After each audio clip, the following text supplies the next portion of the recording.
जय भीम, नमो बुद्धाय। साथियों, धम्म क्रांति यूट्यूब चैनल की ओर से मैं सबसे पहले आप सबका सहर्ष स्वागत करता हूँ। आज के धम्म चक्र प्रवर्तन दिन के पावन अवसर पर हम आपके सामने यह विशेष वीडियो लेकर आए हैं। आप सभी को धम्म क्रांति यूट्यूब चैनल की ओर से धम्म चक्र प्रवर्तन दिन की बहुत बहुत मंगल कामनाएं। आज हम इस वीडियो में डॉक्टर बाबा साहब अम्बेडकर जी के धम्म दीक्षा के 10 महत्वपूर्ण पहलू देखने जा रहे हैं। पहला, 22 प्रतिज्ञाओं का लेखन। डॉक्टर बाबा साहब अम्बेडकर जी ने अपने बौद्ध धम्म दीक्षा स्वीकृति कार्यक्रम की पूरी रूपरेखा पहले ही तैयार कर रखी थी। दीक्षा के 3-4 माह पूर्व ही उन्होंने दीक्षार्थियों को देने के लिए 22 प्रतिज्ञाओं की रचना कर रखी थी। एक पेज पर एक ऐसी 22 प्रतिज्ञाएं उन्होंने बड़े अक्षरों में लिख कर रखी थी। बौद्ध धम्म की दीक्षा लेने वाले अपने अनुयायियों को उन्होंने इस 22 प्रतिज्ञाओं के माध्यम से आचरण का मार्ग दिया है। डॉक्टर बाबा साहब अम्बेडकर जी ने इस दीक्षा समारोह में खुद 5 लाख लोगों को 22 प्रतिज्ञाओं का उच्चारण करवाया था। आज यही 22 प्रतिज्ञाएं भारत में बौद्ध धम्म के दीक्षा विधि का अविभाज्य भाग बन गई है। दूसरा, नागपुर का चयन। पहले डॉक्टर बाबा साहब अम्बेडकर जी ने घोषित किया था कि वह इसी साल अक्टूबर महीने में मुंबई में धम्म दीक्षा लेंगे, लेकिन उन्होंने दीक्षा की तारीख नहीं दी थी। कुछ दिनों पश्चात उन्होंने 23 सितंबर 1956 को प्रबुद्ध भारत के माध्यम से संदेश दिया कि उनके धम्म स्वीकार का स्थल नागपुर होगा और वे दशहरे के दिन 14 अक्टूबर 1956 को धम्म का स्वीकार करेंगे। धम्म दीक्षा के लिए नागपुर चुनने का कारण डॉक्टर बाबा साहब अम्बेडकर जी ने स्पष्ट किया है। उन्होंने कहा है कि नाग लोगों का नगर होने के कारण इस शहर को नागपुर नाम मिला है। नाग लोग ही बुद्ध धम्म के पहले प्रचारक और अनुयायी थे। नागपुर यह नाग लोगों का प्राचीनतम स्थान होने के कारण बौद्ध धम्म दीक्षा के लिए इस स्थान का चयन किया है, ऐसा उन्होंने कहा है। तीसरा, आयोजन समिति। डॉक्टर बाबा साहब अम्बेडकर जी ने the Buddhist society of India इस संस्था की स्थापना की थी। इस संस्था का विस्तार वे पूरे भारत में करना चाहते थे। इसी संस्था की शाखा नागपुर में भारतीय बौद्ध जन समिति के नाम से स्थापित की गई थी। इस नागपुर शाखा के अध्यक्ष रेवाराम कवाड़े थे और सेक्रेटरी वामनराव गोडबोले थे। बौद्ध जन समिति नागपुर शाखा को ही इस धम्म दीक्षा समारोह के आयोजन का जिम्मा दिया गया था।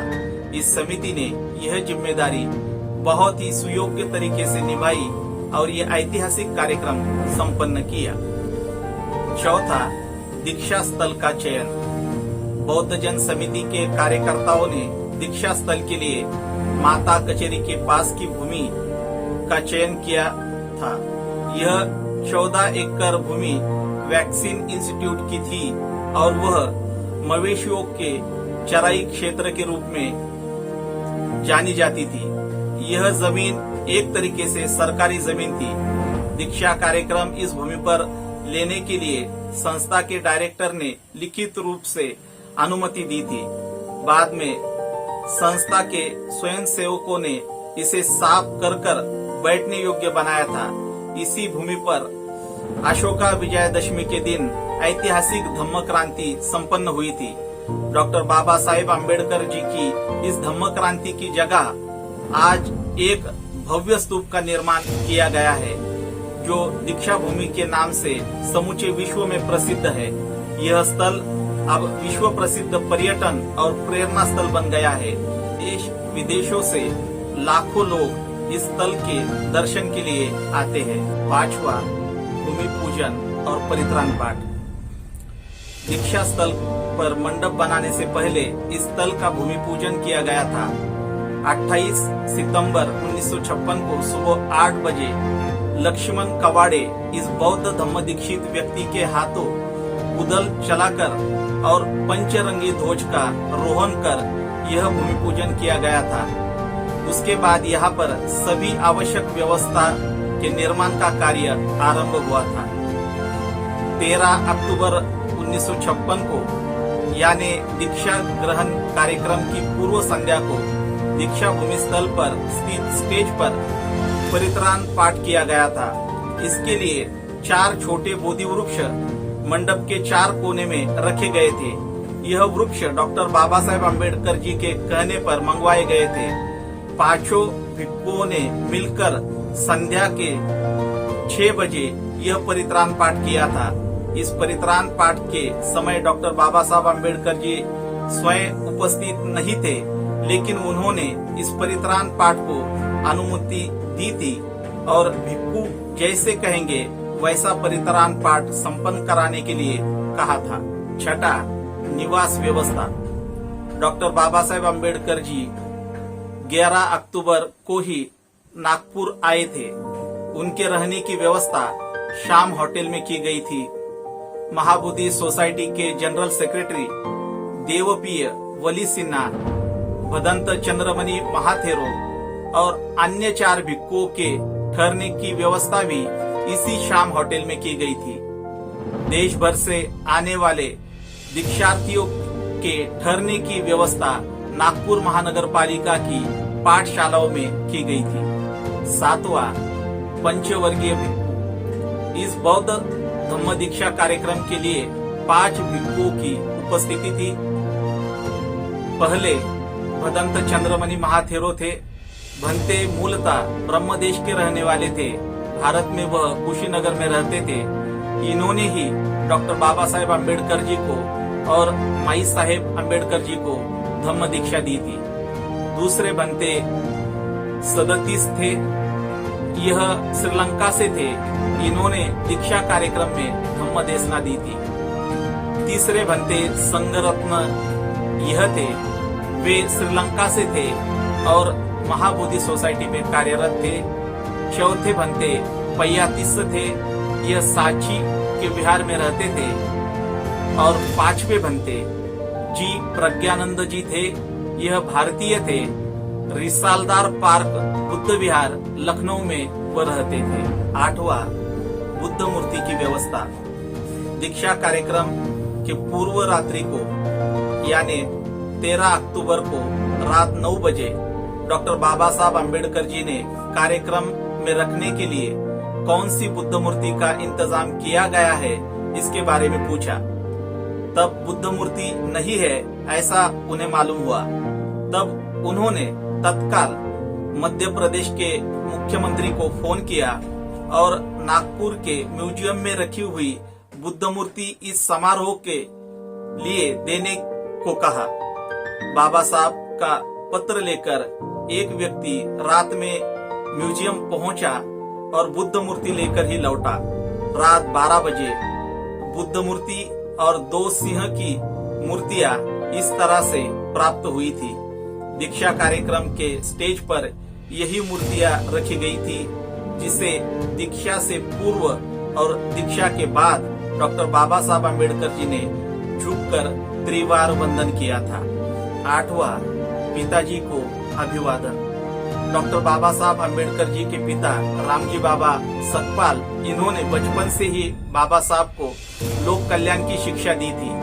साथ ही धर्म यह लोक कल्याण के लिए आवश्यक है ऐसे संस्कार भी उन्होंने किए थे। इसी के कारण बाबा साहब अम्बेडकर जी ने धर्म के बारे में गहरा चिंतन कर बौद्ध धर्म को अपनाया था। अपने पिता का इस समय स्मरण होना चाहिए ऐसी बाबा साहब अम्बेडकर जी की इच्छा थी और इसी कारण दीक्षा समारोह से पहले रामजी बाबा सकपाल इनको उपस्थितों की ओर से आदरांजलि अर्पित की गई थी। उनके सम्मान में समूचे जनसमूह ने 2 मिनट खड़े होकर उनके प्रति अपना आदर भाव प्रकट किया था। 10वां, अन्य कार्यक्रम। धम्म दीक्षा समारोह संपन्न होने के बाद उसी स्टेज पर 14 अक्टूबर को रात 8 बजे बोधि मंडल मिलिंद महाविद्यालय औरंगाबाद की ओर से युग यात्रा इस मराठी नाटक का प्रयोग हुआ था। यह नाटक बाबा साहब अम्बेडकर जी के जीवन दर्शन पर आधारित था। इस नाटक को खुले मंच पर एक साथ लाखों लोगों ने देखा था। 30 कलाकारों ने इस नाटक में भूमिकाएं की थी। यह नाटक मिलिंद महाविद्यालय के प्राचार्य म.भ. चिटनीस जी ने लिखा था। 15 अक्टूबर को भी रात 8 बजे मैजिक लालटेन शो का आयोजन किया गया था। महाबोधि सोसाइटी की ओर से देवप्रिय वली सिन्हा जी ने यह लालटेन शो प्रस्तुत किया था। इस शो के माध्यम से उन्होंने बुद्ध चरित्र की प्रमुख घटनाएं और बौद्धों के प्रमुख तीर्थस्थल यह जानकारी लाखों लोगों तक पहुंचाई थी। तो साथियों, यह थे डॉक्टर बाबा साहब अम्बेडकर जी के धम्म क्रांति के 10 महत्वपूर्ण पहलू, जो आज इस वीडियो के माध्यम से हमने आपके सामने रखे हैं। डॉक्टर बाबा साहब अम्बेडकर जी की इस धम्म क्रांति ने बहुसंख्य लोगों का जीवन परिवर्तित किया है और उन्हें बुद्ध के प्रबुद्ध मार्ग पर चलने का मार्ग दिखाया है। इस धम्म क्रांति को हम त्रिवार अभिवादन करते हैं। आप सभी को हमारा यह वीडियो पसंद आया हो तो कृपया इस वीडियो को लाइक कीजिए, शेयर कीजिए और हमारे चैनल धम्म क्रांति को सब्सक्राइब जरूर कीजिए। आप सबका हमारा यह वीडियो देखने के लिए बहुत बहुत धन्यवाद। जय भीम, नमो बुद्धाय।